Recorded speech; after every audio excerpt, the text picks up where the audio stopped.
మన రాష్ట్రంలో ప్రస్తుతం విద్యారంగం పరిస్థితి ఎట్లా ఉన్నది? ఇది మాట్లాడినాక మిగతా విషయంలోకెళ్దాం. ఒకటి తెలంగాణ రాష్ట్రం మీకు కూడా తెలుసండి సాధించుకున్నది ప్రధానంగా ప్రత్యేక రాష్ట్రంగా మలిదశ ఉద్యమంలో మాకు కావాలి మా రాష్ట్రం అని చెప్పేసి పోరాడింది విద్యార్థులు. ఎక్కువ మంది ముందు భాగాన ఉంది విద్యార్థులు. ఎందుకు విద్యార్థులు ఉన్నారు అనంటే ఈ రాష్ట్రం ఏర్పడితే ఏ రంగం అభివృద్ధి అయినా కాకపోయినా విద్యారంగం అభివృద్ధి అయితే మాకు ఉద్యోగాలు వస్తాయి. మాకు మరిన్ని విద్యా అవకాశాలు వస్తాయి. మరింత ప్రభుత్వ రంగం బలోపేతం అయితే ప్రభుత్వమే ఉచితంగా మాకు విద్యను అందిస్తుందని ఒక ఆకాంక్షతో ఈ ఉద్యమం జరిగింది. విద్యార్థులు పోరాటం చేశారు. కానీ అదొచ్చిన తర్వాత ఎక్కువ నష్టపోయింది ఎవరంటే విద్యారంగమే. గత బీఆర్ఎస్ ప్రభుత్వం కొన్నేళ్ల పాటు విద్యారంగానికి మంత్రి పెట్టకుండా చాలా కాలం పాటు దాన్ని సమీక్షలు లేకుండా వదిలేస్తే ఆ తర్వాత వచ్చిన కాంగ్రెస్ కూడా ఇప్పుడు ప్రస్తుతం విద్యాశాఖకి తెలంగాణలో మంత్రి లేడు. ముఖ్యమంత్రి గారే విద్యాశాఖ మంత్రి. ఈ విద్యాశాఖ మీద ఒక రివ్యూ మీటింగ్ లేదు. విద్యాశాఖలో ఉన్న సమస్యల మీద మాట్లాడేది ఊరికే ప్రకటనలు తప్ప ఇంకేమీ లేదు.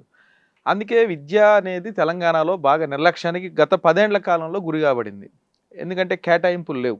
మీరు ఒక వరుసన తెలంగాణ రాష్ట్ర బడ్జెట్ని కూడా పరిశీలిస్తే బీఆర్ఎస్ మొట్టమొదటి ప్రభుత్వం కేటాయించింది 10%, 10.67% కేటాయిస్తే అది తగ్గుతూ క్రమంగా తగ్గుతూ ఈరోజు 8%కి దిగజారిపోయింది.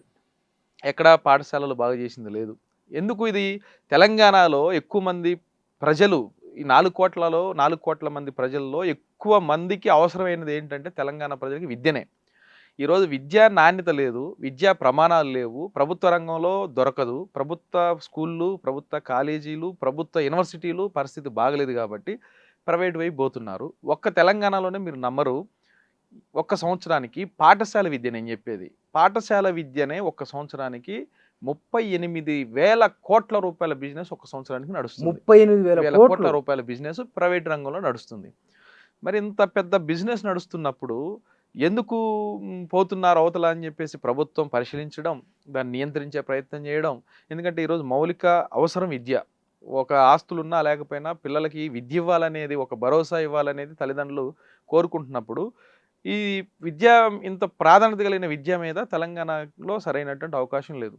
ఇప్పుడు నిన్న మొన్న కేంద్ర ప్రభుత్వం ఒక రిపోర్ట్ పరిశీలన చేసినప్పుడు సమగ్ర శిక్ష అభియాన్ది, అంతకుముందు పార్లమెంట్లో ఈ దేశ కేంద్ర మంత్రి రిపోర్ట్ పెట్టినప్పుడు కూడా మొత్తం రాష్ట్రాలలో పాఠశాలలు మూసివేత చేస్తున్న దాంట్లో ఉత్తరప్రదేశ్, మధ్యప్రదేశ్, రాజస్థాన్ ఈ రాష్ట్రాల తర్వాత ఉన్నది ఎవరు ఎక్కువ పాఠశాల, ప్రభుత్వ పాఠశాలలు మూసేసేదంటే తెలంగాణ. అంటే పాఠశాలలు మూసేస్తున్నా మాట్లాడరు, ఫీజులు తీసుకుంటున్నా మాట్లాడరు, ఖాళీలు భర్తీ చేయకపోయినా మాట్లాడరు, విద్యకి ఒక ప్రత్యేక మంత్రి లేకపోయినా మాట్లాడరు, విద్యకి నిధులు ఇవ్వాలని అడిగినా దాని మీద స్పందించరు.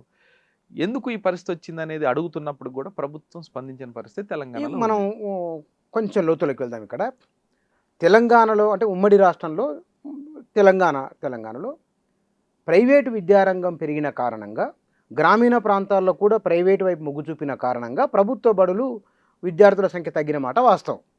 మీరు తెలంగాణ మినాయించి మిగతా రాష్ట్రాలు విద్యారంగంలో మన దగ్గర ఉన్నంత గ్రోత్ లేదు కదా, అక్కడ ప్రైవేట్ విద్య కూడా లేదు కదా, మరి అక్కడ ఎందుకు మూతపడుతున్నట్లు ప్రభుత్వ బడులు? ఇప్పుడు అక్కడ మూతపడడానికి కారణం ఏంటంటే కేంద్రం నుంచి జాతీయ విద్యా విధానం పేరుతో వాళ్ళు జాతీయ విద్యా విధానం తీసుకొచ్చి విద్యా కేంద్రీకరణ చేసి రాష్ట్రాలకు రావాల్సినటువంటి నిధులను కట్ చేయడం ఒకటి. అదే ప్రధానమైన కారణంగా టీచర్ పోస్టులు భర్తీ చేయకపోవడం ఒకటి. కేంద్రం వాటాలు కూడా ఉంటాయి, కేంద్రం ఇవ్వాల్సిన నిధులు కూడా ఉంటాయి, ఇందులో ఇతర రాష్ట్రాలకి ఇవ్వలేదు. కాబట్టి ఈరోజు ఉత్తరప్రదేశ్లో అత్యధికంగా 23,000 పాఠశాలలు ఉత్తరప్రదేశ్లో మూసేస్తున్నారు. మధ్యప్రదేశ్లో 27,000 పాఠశాలలు మూసేస్తున్నారు. రాజస్థాన్లో 13,000 పాఠశాలలు అంటే మూసేశారు గత అకాడమిక్ ఇయర్లో. తెలంగాణలో కూడా 1,400 పాఠశాలలు మూసేశారు. అందులో 900 పాఠశాలలు నల్గొండలో మూసేశారు. ఈ సంవత్సరం మరో 10,000 పాఠశాలలు మూసేయడానికి రంగం సిద్ధం చేస్తున్నారు తెలంగాణలో కూడా. ఈ రాష్ట్ర ముఖ్యమంత్రి గారు కూడా మాట్లాడుతూ మొన్న ఒక కాంక్లేవ్లో మాట్లాడుతూ 27,000 పాఠశాలలు ఉన్నాయి మా తెలంగాణలో, బెంగళూరులో మాట్లాడుతూ చెప్పాడు. వీటిని మేము 4,000 పాఠశాలకి ఎట్లా కుదించాలని ఆలోచన చేస్తున్నాం అన్నాడు. అంటే ఈరోజు మేము అడిగేది ఏంటంటే, ఈరోజు దళిత, గిరిజన, బహుజన వర్గాల పిల్లలు, మైనారిటీ వర్గాల పిల్లలు చదువుకునేది ఎక్కడంటే ఈ ప్రభుత్వ పాఠశాలల్లోనే. మరి మీరు రేపు ఈ పాఠశాలను మూసేస్తామని ముఖ్యమంత్రి ప్రకటించిన తర్వాత, అందులో విద్యాశాఖ మంత్రి కూడా అతను ప్రకటించిన తర్వాత ఈ బడుగు బలహీన వర్గాల పిల్లలు, లేకపోతే దళిత, గిరిజన, ఆదివాసీ పిల్లలు ఎక్కడ పోవాలి? ఏ జిల్లాలో ఏ ప్రాంతానికి వెళ్ళి చదువుకోవాలి? మరి దానికి పరిష్కారం లేదు, ఎక్కడ చూపెట్టట్లేదు. విద్యా కమిషన్ రిపోర్ట్ ఆకునూరు మురళి గారు ఇచ్చిన రిపోర్ట్లో తెలంగాణ పబ్లిక్ స్కూల్ని ఏర్పాటు చేయాలని చెప్పారు. తెలంగాణ పబ్లిక్ స్కూళ్ళని ఏర్పాటు చేయాలని చెప్పి మరో 3 పాఠశాలకి ఈరోజు నిన్న నోటిఫికేషన్ ఇస్తున్నారు. ఇది ఏర్పాటు చేస్తే మంచిదే, తెలంగాణ పబ్లిక్ స్కూల్ ఏర్పాటు చేస్తే మంచిదే. కానీ తెలంగాణ పబ్లిక్ స్కూళ్ళలో కూడా ట్రాన్స్పోర్ట్ వాళ్ళు ఏం చెప్తున్నారు, ఒక 5-6 గ్రామాల నుంచి 5-6 కిలోమీటర్ల పరిధిలో నుంచి ఉన్న గ్రామాల్లో ఉన్న స్కూల్ విలీనం చేసి ఆ మెర్జ్ చేసిన స్కూల్లో నుంచి ఒక పెద్ద స్కూల్ పెట్టాలి, ఒకే దగ్గర స్కూల్ కాంప్లెక్స్ లాగా పెట్టాలి అంటున్నారు. మరి వాళ్ళందరినీ తీసుకురావాలంటే ట్రాన్స్పోర్ట్ ఎవరు భరించాలి? ఈరోజు ఆరుట్లలో పెట్టారు, రంగారెడ్డి జిల్లాలో పైలట్ ప్రాజెక్టుగా, సిద్దిపేట జిల్లాలో పెట్టారు. ఆరుట్లలో మేము కూడా పరిశీలన చేశాం.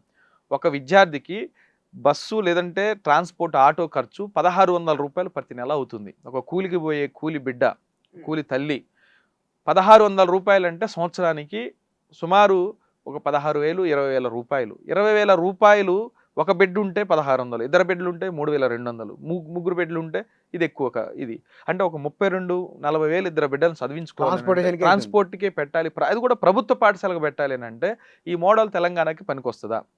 ఈరోజు జాతీయ విద్యా విధానాన్ని ఏరే పేర్లతోని ఏరే విధానాలతోని రేవంత్ రెడ్డి గారు ఇక్కడ అమలు చేయాలని చూస్తున్నాడు. మేము అడుగుతున్నాం, రేవంత్ రెడ్డి గారు తెలంగాణలో కాంగ్రెస్ ముఖ్యమంత్రి, బీజేపీ ముఖ్యమంత్రి? ఒకవేళ కాంగ్రెస్ ముఖ్యమంత్రి అయితే మరి బీజేపీ తీసుకొస్తున్న జాతీయ విద్యా విధానాన్ని ఎందుకు అమలు చేస్తున్నాడు? తమిళనాడులో అమలు చేయాలని ప్రకటించారు, అసెంబ్లీలో తీర్మానం చేశారు. కేరళలో గత కమ్యూనిస్ట్ పార్టీ అధికారంలో ఉన్న ప్రభుత్వం అమలు చేసింది, మేము అమలు చేయమని తీర్మానం చేసింది.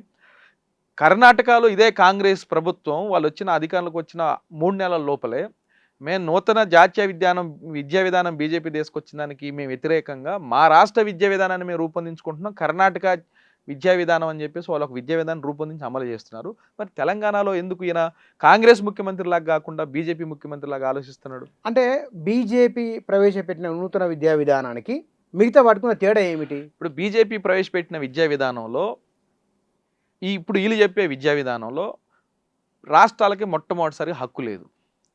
రాష్ట్రాలు హక్కు లేదు అని అంటేనే ఇది సెంట్రల్ గవర్నమెంట్ వాళ్ళు సెంట్రలైజ్ చేసే ఒక ప్రణాళిక రూపొందిస్తున్నారు. రెండోది, డ్రాప్అవుట్లు పెంచడానికి ఈ విద్యా విధానం దోహదపడుతుంది. ఎట్లా అంటే ఎందుకు ఈరోజు మేము ఉత్తరప్రదేశ్ గురించి పాఠశాల గురించి మూసివేత గురించి మాట్లాడుతున్నాం అండి?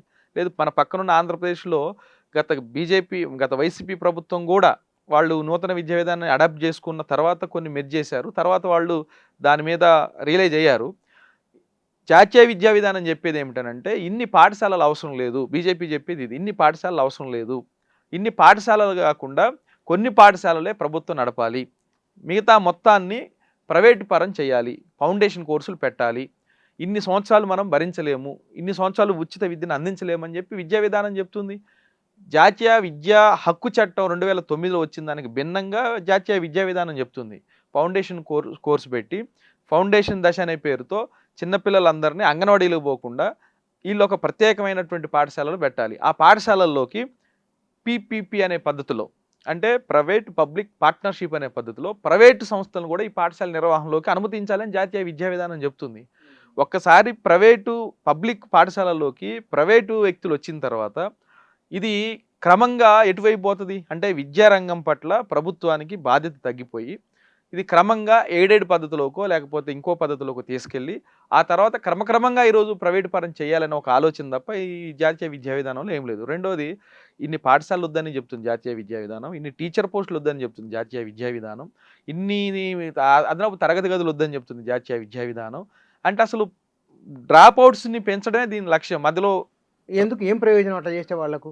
బడ్జెట్ తగ్గుద్ది కదా, చాలా బడ్జెట్ తగ్గుద్ది, తల్లిదండ్రులు కట్టుకోవడానికి అవకాశం ఉంటుంది. ప్రైవేట్ పరం చేస్తే చదివించుకునే వాళ్ళు చదివించుకుంటారు, చదివించుకోలేని వాళ్ళు పనులు పంపుతారు. శ్రామిక శక్తి పెరగాలని చెప్తున్నారు. అంటే శ్రామిక శక్తి పెరగాలి అని అంటే డ్రాప్అవుట్స్ పెంచడం ద్వారా శ్రామిక శక్తి పెరుగుతుందా?